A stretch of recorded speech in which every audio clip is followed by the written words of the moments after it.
You got to have this belief. Anything worth doing is worth doing poorly, if you'd write that in for me. Anything worth doing is worth doing poorly. Make sure you've got a pen there. Poorly, trust me. It's okay, Dennis. I see Dennis going, oh, I don't know if I want to write that down. Trust me, I'm the speaker. Okay. It's okay.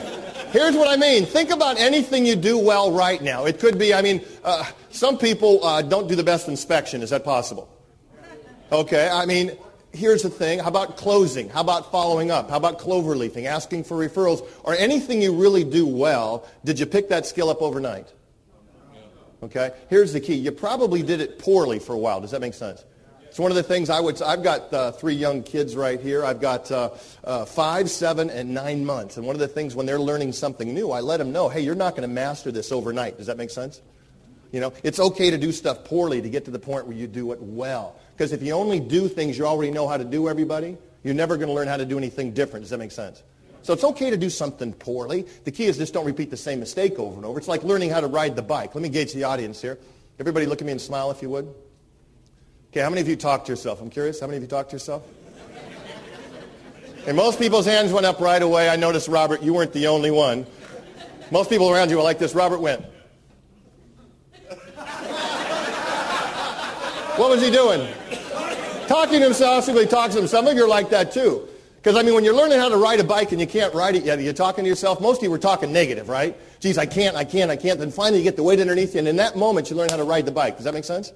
How does that relate to this business? Because there's some moment for some of you. Some of you are new and you're not there yet. Think back to the sale, everybody, right now in this business. I know we have inside salespeople here too and outside, but think back to a sale you made. When you walked out of that house, for example, if you're an outside salesperson, you maybe doubted yourself a little bit whether you could make it in this business, but after that one sale, right after that, you walked out and said, I got this. Can you relate to that?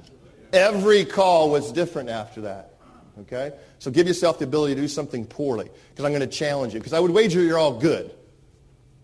It's not a movie. Y'all can talk back. It's okay. I would wager you're all good. Is that true? But you got to have the belief, I'm good, but I know I can get what?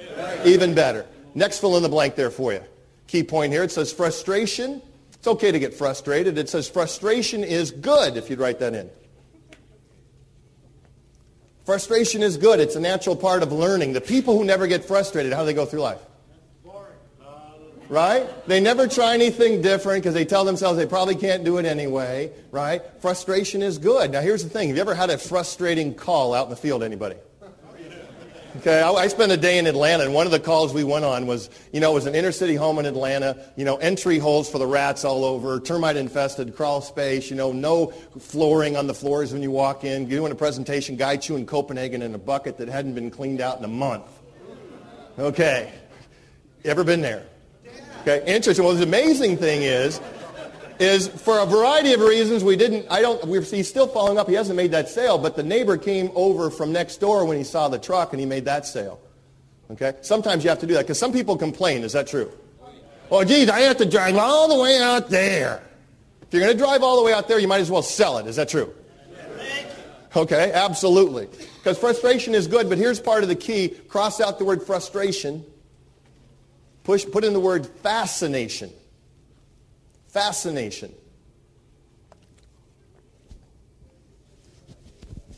You ever walked out of a home? Because there's a certain energy around being frustrated. Is that true? You're just frustrated. Here's the key. I'll relate this to marriage. Anybody been married over 15 years, 20 years? Hello? As long as you're married, is there still anything you do that frustrates each other? Instead of getting frustrated, next time they do something that's frustrating, look at them and go, it's fascinating the way you do that.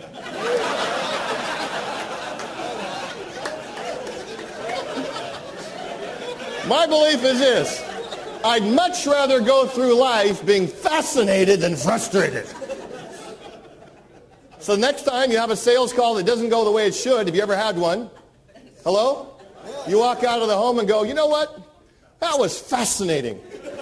Next!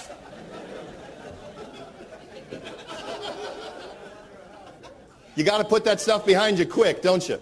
The pros do. They don't carry it with them. So, John Wooden, greatest college coach of all time, UCLA, 7 championships in a row. Think about that. His team's won 10 in 12 years. Will that record ever be touched? No, because I don't think it's impossible because, I mean, you get a good team. What happens? The kid has a good year or two. What happens? Goes to the NBA. Or they go from high school to the NBA. They don't even get them in college.